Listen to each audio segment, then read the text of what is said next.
ABC Alana blue ക്രിയേഷന്റെ പുതിയ വീഡിയോയിലേക്ക് എല്ലാവർക്കും സ്വാഗതം. വാൾപ്പാറയിൽ നിന്നും യാത്ര തിരിച്ച് ആലിയാർ ഡാം വഴി പറമ്പിക്കുളത്തിലേക്കുള്ള യാത്രയിലാണ്. യാത്ര അതിരപ്പള്ളിയും വാഴച്ചാലും കണ്ട് കാട് കയറി മലക്കപ്പാറയിൽ വന്ന് കോയമ്പത്തൂർ ജില്ലയിലെ വാൾപ്പാറയിൽ തേയിലത്തോട്ടങ്ങൾ കണ്ട് മഞ്ഞും തണുപ്പും ഷോളയാർ വനത്തിന്റെ വന്യതയും ആസ്വദിച്ചിട്ടുള്ള യാത്രയാണിത്. കേരളത്തിലെ ഒരു വന്യജീവി സംരക്ഷണ കേന്ദ്രമാണ് പാലക്കാട് ജില്ലയിൽ സ്ഥിതി ചെയ്യുന്ന പറമ്പിക്കുളം വന്യജീവി സംരക്ഷണ കേന്ദ്രം. പറമ്പിക്കുളം കേരളത്തിലെ പാലക്കാട് ജില്ലയിലാണെങ്കിലും തമിഴ്നാട്ടിലെ സേത്തുമട എന്ന സ്ഥലത്തു കൂടിയാണ് പ്രധാന പാത കടന്നു പോകുന്നത്.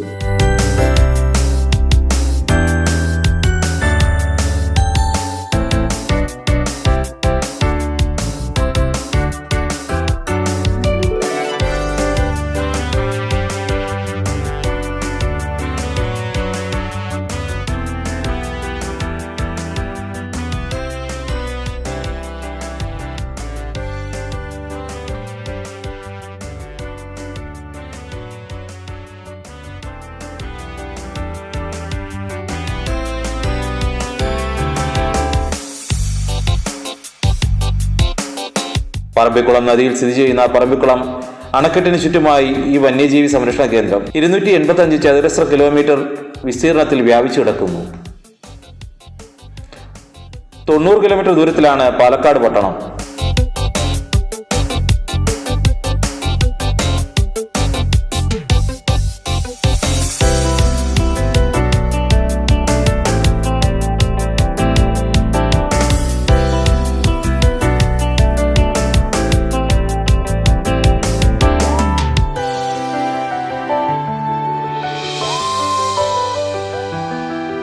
ആനകളുടെ താവളം എന്നതിലുപരി കാട്ടുപോത്ത്, മ്ലാവ്, വരയാട്, മുതല എന്നിവയും കടുവകൾ, പുള്ളിപ്പുലികൾ എന്നിവയും ഈ വന്യജീവി കേന്ദ്രത്തിലുണ്ട്. വിവിധ ഇനങ്ങളായ സസ്യജാലങ്ങളുടെ വാസസ്ഥലമാണ് ഇവിടം.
ആനമല വന്യജീവി സംരക്ഷണ കേന്ദ്രവുമായി ഇത് ചേർന്ന് കിടക്കുന്നു. പ്രസിദ്ധമായ ടോപ്പ് സ്ലിപ്പ് പറമ്പിക്കുളത്തിനടുത്താണ്.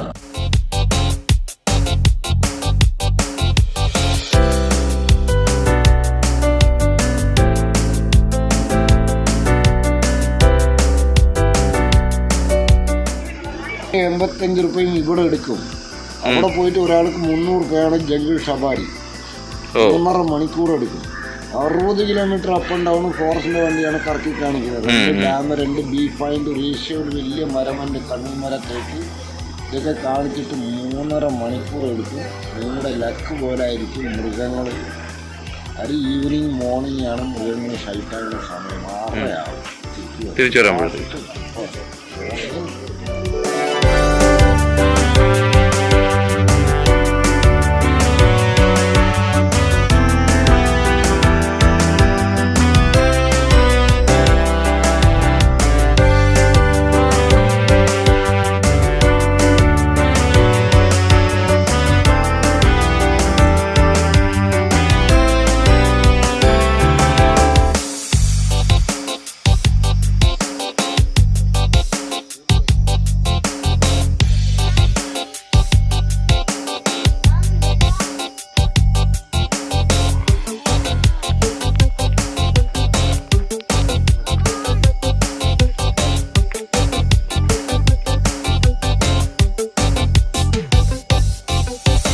മുൻകൂർ അനുവാദം വാങ്ങിയാൽ വനത്തിൽ സാഹസിക യാത്രയ്ക്ക് പോകാം. താമസിക്കുവാനും ട്രക്കിങ്ങിനും ബോട്ട് യാത്രയ്ക്കുമുള്ള സൗകര്യങ്ങൾ ഇവിടെ ഒരുക്കിയിട്ടുണ്ട്.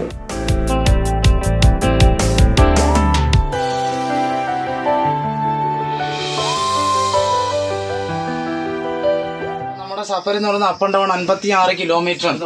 ഇതിൽ നമുക്ക് കാണാൻ 5 സ്പോട്ട്, 2 ഡാം, 2 വ്യൂ പോയിന്റ്, ഏഷ്യയിൽ തന്നെ ഏറ്റവും വലിപ്പവും പ്രായം ചെന്ന ഒരു തേക്കുമരമുണ്ട്. അപ്പൊ നമ്മൾ ഈ വൈകുന്നേരം ട്രിപ്പ് ആയതുകൊണ്ട് മൃഗങ്ങളെ കാണാൻ സാധ്യത കൂടുതലാണ്. കാരണം ഫസ്റ്റ് ട്രിപ്പും ഉള്ളിൽ തന്നെ ബെസ്റ്റ് എന്ന് പറയുന്നത് ഫസ്റ്റ് ട്രിപ്പും വൈകുന്നേരം ട്രിപ്പുമാണ്. അപ്പൊ അങ്ങനെ മൃഗങ്ങളെ കാണുന്നത് ദയവായിട്ട് ആരും ഉച്ച വയ്ക്കരുത്. കാരണം നമ്മൾ സൈറ്റ് മിസ്സായിട്ട് നിങ്ങൾ അത്ര ദൂരം വന്നതിന് ഈ കാണാൻ വേണ്ടിയിട്ടാണല്ലോ. അപ്പോൾ ദയവായി നിങ്ങൾ ഉച്ചിട്ട് കഴിഞ്ഞാൽ സാധനം ഓടിപ്പോവും. പ്ലാസ്റ്റിക് കവറിൽ ഉണ്ടെങ്കിൽ ദയവാരും പുറത്ത് കളയരുത്. നമ്മൾ നിർത്തുന്ന സ്ഥലങ്ങളിലെല്ലാം യൂസ് ഉണ്ട്, അത് നിങ്ങൾ യൂസ് ചെയ്യുക. പിന്നെ ഞാൻ 2 ഡാമിൻ്റെ കാര്യം പറഞ്ഞായിരുന്നു. ആ 2 ഡാമും സ്ഥലം കേരളത്തിൻ്റെ ആയാലും ഈ ഡാമിൻ്റെ അവകാശമൊക്കെ തമിഴ്നാടിനാണ്. അപ്പോൾ ആയതുകൊണ്ട് ഡാമിൻ്റെ അകത്തോട്ടേക്ക് അലൗഡ് അല്ല. അപ്പോൾ നമുക്ക് ഫ്രണ്ടിൽ നിന്ന് ഇറങ്ങി കാണാൻ പറ്റും. ഓക്കെ, എന്തെങ്കിലും സംശയം ഉണ്ടെങ്കിൽ വണ്ടി നിർത്തുമ്പോൾ ചോദിക്കും, പറഞ്ഞുതരാം. ഓക്കെ, പോകലെന്നാ തമിഴ് புரிஞ்சு உங்களுக்கு சாரி புரிஞ்சுச்சு உங்களுக்கு? சாரி, அது மிஸ்டேக் ஆயிடுச்சு. இல்ல எல்லாத்துக்கும் ஒரு தப்பு வரும், ரொம்ப இது பண்ணாதீங்க. புரிஞ்சுச்சா? புரிஞ்சு உங்களுக்கு மேடம்? புரிஞ்சுச்சா? சந்தோஷம் சாமி.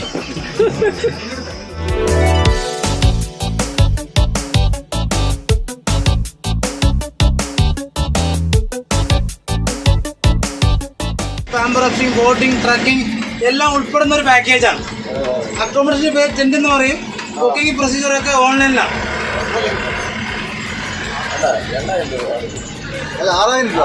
2 പേർക്ക് 6,300 രൂപ. 9 മണി കഴിഞ്ഞ് നമ്മൾ ഫെൻസിങ് ഇടും. രാത്രി ചിലപ്പോൾ ആന കയറി ആന വരാറുണ്ടല്ലേ? ആനകത്ത് കയറി.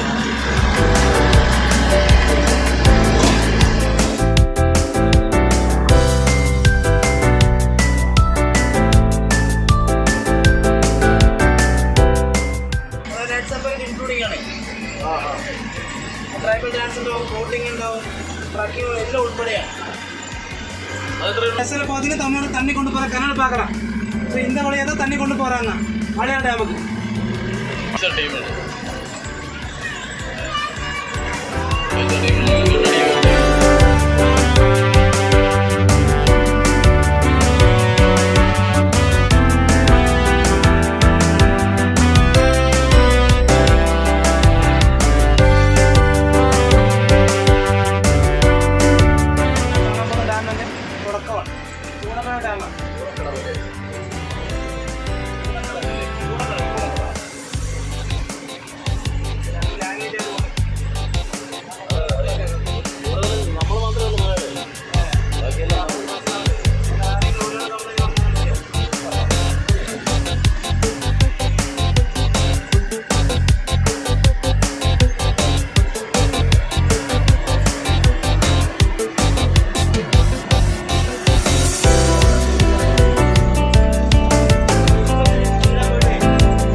ഫസ്റ്റ് പോസ്റ്റ്മോർട്ടം വന്ന ആദ്യം നോക്കുന്നത് നഖം നോക്കും, പല്ല് എല്ലാം നോക്കും, സകലവും. ഒരു പല്ല് മിസ്സായാലും പോലും അവർ ചോദിക്കും എവിടെ പല്ലോടെ വയ്ക്കും. നമ്മൾ അറിയുന്ന പോലെ ഒരു പല്ലെടുത്ത് മാറ്റിയാ പിന്നെ പണി തന്നെ.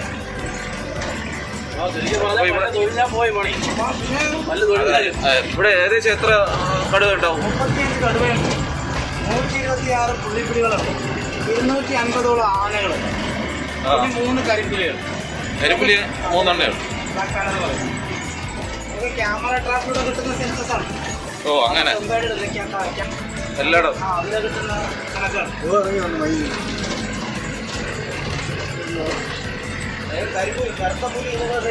സ്വീറ്റ് വാലി, ചീക്കൽ വാലി, ഇത് ഒരാൾക്ക് 635 രൂപയുള്ളൂ. ഗവൺമെന്റ് അക്കോമഡേഷനാണ്. ഡിപ്പാർട്ട്മെന്റ് ആരെയും അറിഞ്ഞിട്ടുണ്ടെങ്കിൽ നിങ്ങൾ അവർ വെച്ച് ബുക്ക് ചെയ്യാൻ പറ്റും. മൊത്തം ഒരു ബിൽഡിങ്ങിൽ 3 റൂമുണ്ട്. സൂക്കായിട്ട് 10 പേർ കിടക്കാൻ പറ്റും. പക്ഷെ ഒരാൾക്ക് 60. ഇത് ക്യാൻറ്റീൻ. നിങ്ങൾ താമസം ഫുഡ് ഇവിടെ ഓർഡർ ചെയ്യാം. ഗവൺമെന്റ് അങ്ങനെയൊന്നുമില്ല. അപ്പോൾ ആരാണെങ്കിലും ഇത് ട്രീ ഹൗസ് ആണ്. ഇതിൽ ചില പേര് ട്രീ ഹൗസിനെ നൈറ്റ് സഫാരി, ബോട്ടിങ്, ട്രക്കിംഗ് എല്ലാമേ വന്നിടും. അകത്ത് എല്ലാ ഫെസിലിറ്റീസും ഉണ്ട്. ഇത് ഫോണും ടി വിയും മാത്രമല്ല, ഇതുകൊണ്ടത് ഓപ്പൺ ആവും.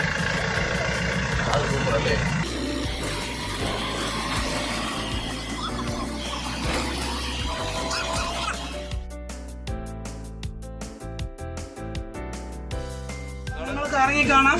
ഒരു 5-10 മിനിറ്റ് ദയവായി ആരും അകത്തോട്ട് പോവല്ലേ, ഇവിടെ നിന്ന് ഫോട്ടോ ഒക്കെ എടുക്കുക. ഇറങ്ങിക്കോളൂ. തുണക്കടവ് അണക്കെട്ട് പറമ്പിക്കുളത്തെ പ്രധാന ആകർഷണമാണ്.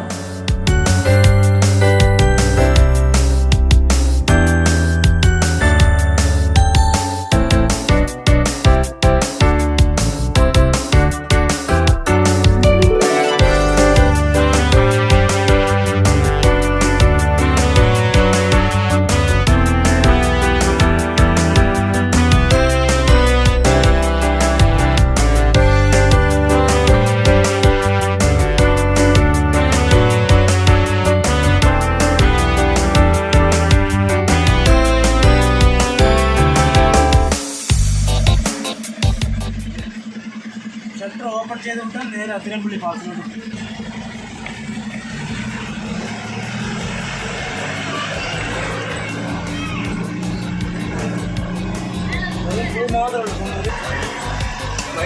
തിരക്ക് സമയം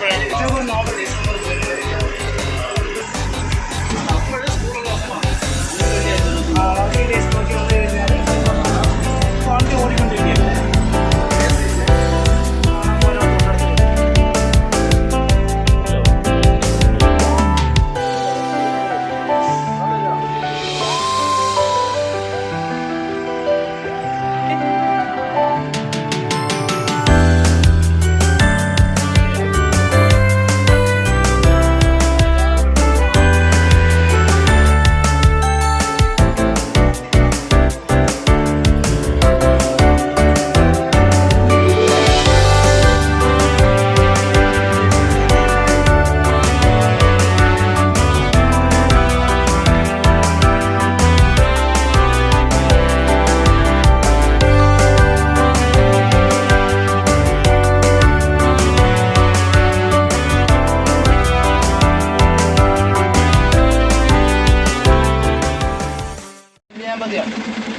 നെല്ലിയാമ്പതി എസ്റ്റേറ്റാണ്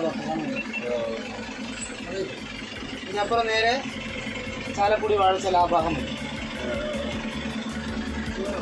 സീസൺ സമയത്ത് പറഞ്ഞാൽ നല്ല പച്ചപ്പായിരിക്കും. ഇവിടെയല്ല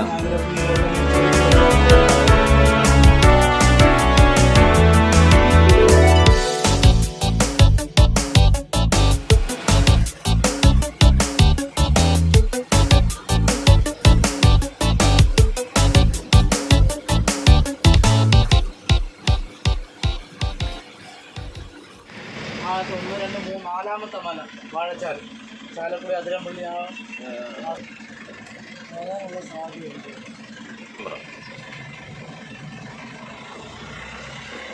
മാവ് കേഴ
പറമ്പിക്കുളം അണക്കെട്ട് ഇന്ത്യയിലെ ഏറ്റവും അധികം ജലശേഖരണ ശേഷിയുള്ള എംബാങ്ക്മെന്റ് അണക്കെട്ടാണ്. തമിഴ്നാട് മുഖ്യമന്ത്രിയായിരുന്ന കാമരാജിന്റെ കാലഘട്ടത്തിൽ ആസൂത്രണം ചെയ്ത പ്രധാന ജലസേചന പദ്ധതികളിൽ ഒന്നാണിത്. ലോവർ ഭവാനി, ഡെൽറ്റ, ആറാണി നദി, വൈഗൈ ഡാം, അമരാവതി, സത്തനൂർ, പുല്ലമ്പാട്ടി, നെയ്യാർ അണക്കെട്ടുകൾ എന്നിവയാണ് മറ്റു പദ്ധതികൾ. പറമ്പിക്കുളം ഡാമിൽ ധാരാളം മുതലകളുണ്ട്. ഈ അണക്കെട്ടിൽ സംഭരിക്കുന്ന ജലം പ്രധാനമായും കാർഷിക ആവശ്യങ്ങൾക്കാണ് ഉപയോഗിക്കുന്നത്.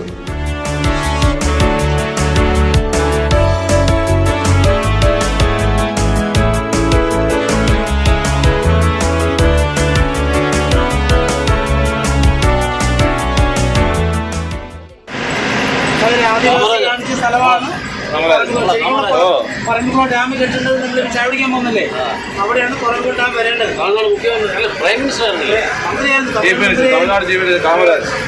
നമ്മളൊരു അശോകചക്രനാണ്, അവിടെയാണ് ഡാം വരേണ്ടത്. അപ്പൊ അവരെന്ത് അവിടെ ബോറിലിട്ട് നോക്കി, അവിടെ പോയി പാറിൽ പോയിട്ട് സാധനം കുടിക്കപ്പോഴത്തേ അത് വലിച്ചെടുക്കാൻ പറ്റുന്ന അവസ്ഥയായി. അവിടെ നിന്ന് മാറ്റി പിന്നെ ഇവിടേക്ക് പോയി ഡാം.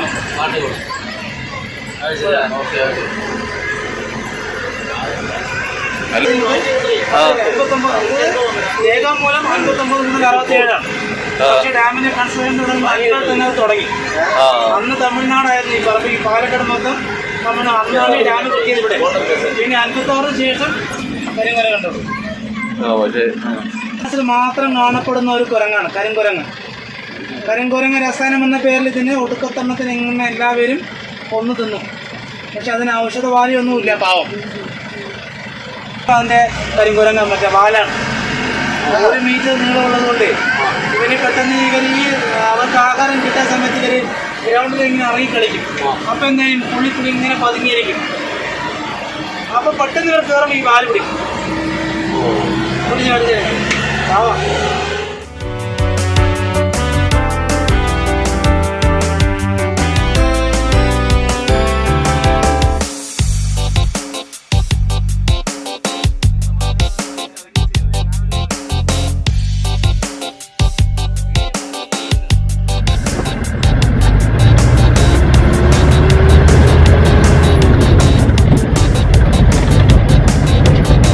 എത്ര വണ്ടി കാണും അപ്പോഴേ ഒരേ ടൈമിൽ ആളുടെ ഇതനുസരിച്ച്?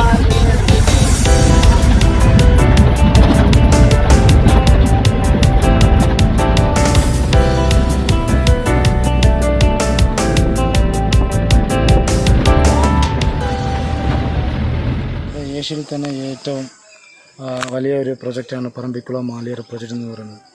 8 ഡാമിൽ കണക്റ്റഡ് ആയിട്ടുള്ളതാണ് പറമ്പിക്കുളം മാലിയർ പ്രൊജക്റ്റ്. അതായത് upper Sholayar, lower Sholayar, Parambikulam dam, Peruvaripallam, Thunakkadavu, പിന്നെ ആളിയാർ ഡാം, തിരുമൂത്ത്, അമരാവതി എന്നിങ്ങനെ 8 ഡാമിൽ കണക്റ്റഡ് ചെയ്തിട്ടുള്ളതാണ് പറമ്പിക്കുളം മാലിയർ പ്രൊജക്റ്റ്. ശരിക്കും പറഞ്ഞാൽ എല്ലാ അണ്ടർഗ്രൗണ്ട് വഴിയാണ് അത് കഴിഞ്ഞ്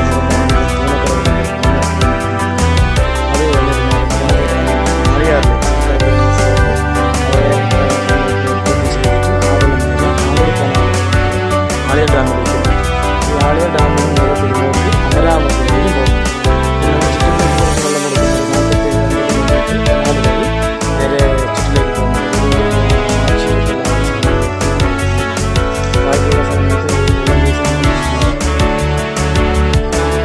ഈ പ്രോജക്റ്റ് തയ്യാറാക്കിയതും നടപ്പിലാക്കിയതും ഇതെല്ലാം കാമരാജർ, അന്നത്തെ മന്ത്രി കാമരാജർ കക്കൻ ആ ഒരു സമയത്താണ് ഇവർ ആ മന്ത്രിയുള്ള സമയത്താണ് ഈ ഡാം ശരിക്കും പണി തുടങ്ങുന്നത് തന്നെ. കൺസ്ട്രക്ഷൻ ശരിക്കും ഇന്നോഗ്രേറ്റ് ചെയ്യുന്നത് 1959 മുതൽ 67 63 നെഹ്റു, ജവഹർലാൽ നെഹ്റു വന്നിട്ട് ഡാം ഇന്നോഗ്രേഷൻ ചെയ്തിട്ടുണ്ട്. പക്ഷേ ഡാമിൻ്റെ വർക്ക് തുടങ്ങിയത് 1950 തന്നെ തുടങ്ങി. ഈ കല്ല് കടത്തലും കല്ല് പൊട്ടി പാറ പൊട്ടിക്കലും ഡാമിൻ്റെ സ്ഥലങ്ങൾ എന്താ പറയുക മരങ്ങൾ വെട്ടാനും കുഴികൾ കുഴിക്കാനും ഒക്കെ 1950 തന്നെ പണി തുടങ്ങി. ശരിക്കും ഇന്നോഗ്രേറ്റ് ചെയ്യുന്നത് 1959 to 67. അങ്ങനെ 8 വർഷത്തിൻ്റെ കൺസ്ട്രക്ഷൻ വർക്കാണ് പറമ്പിക്കുളം ആളിയാർ പ്രൊജക്ട് മൊത്തം വർക്ക്. ശരി, വളരെ ഉപകാരം. Thank you.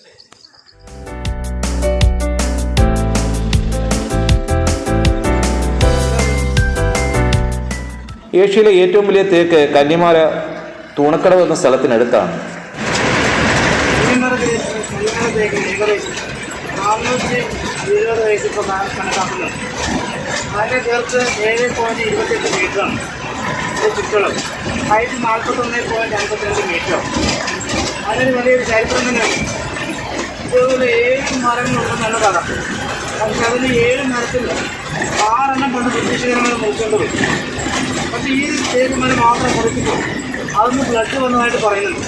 ഇന്നത്തെ ആദിവാസികളായ മലത്ര കുതിരപ്പെട്ട ആദിവാസികളാണ് ഈ മരം മുറിച്ചത്. അപ്പോൾ അത് ബ്ലഡ് വന്നപ്പോൾ എന്തായി, സായിപ്പന്മാർക്ക് പ്രേതം ചെയ്യുന്നത് തന്നെ ഭയങ്കര വിശ്വാസമാണ്. അപ്പോൾ അതിൻ്റെ പേരിൽ ഈ മരം മുറിക്കാണ്ട് വിട്ടുപോയി. സാധാരണ അത് ബ്ലഡാണോ അല്ല അതിലടങ്ങിയിരിക്കുന്ന കിറയാണെന്നല്ല. കാരണം തേക്കിൻ്റെ ഓട്ടോമാറ്റിക് കിറയുണ്ട്, ടെക്നോ പ്ലാന്റ് എന്ന് പറയും. ആ പ്ലാന്റിൻ്റെ ചിലപ്പോൾ അത് മുറിക്കുന്ന സമയത്ത് ബ്ലഡ് നമുക്ക് ഓടിയിട്ടുണ്ടാവും. പക്ഷെ അത് ഇവിടുത്തെ ആദിവാസികൾ അതിനെ വർഷത്തിൽ ഒരു പ്രാവശ്യം പൂജ കഴിക്കുന്നുണ്ട്.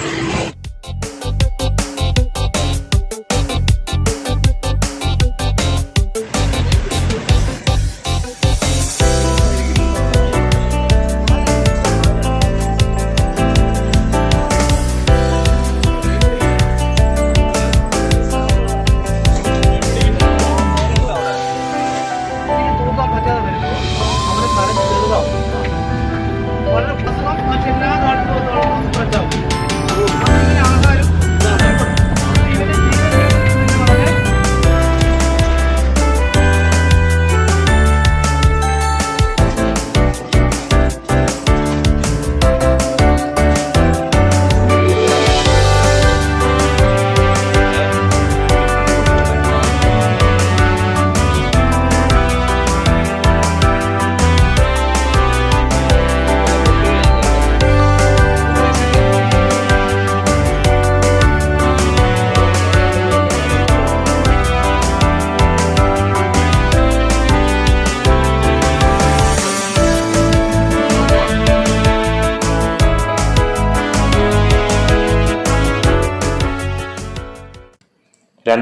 ഫെബ്രുവരി 19 ഈ വന്യജീവി കേന്ദ്രം കേരളത്തിലെ 2ാമത്തെ കടുവാ സംരക്ഷണ പ്രദേശമായി പ്രഖ്യാപിച്ചു.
അതാണ് ടവറിന്റെ അടുത്ത് പോകണമെന്ന് പറഞ്ഞല്ലേ.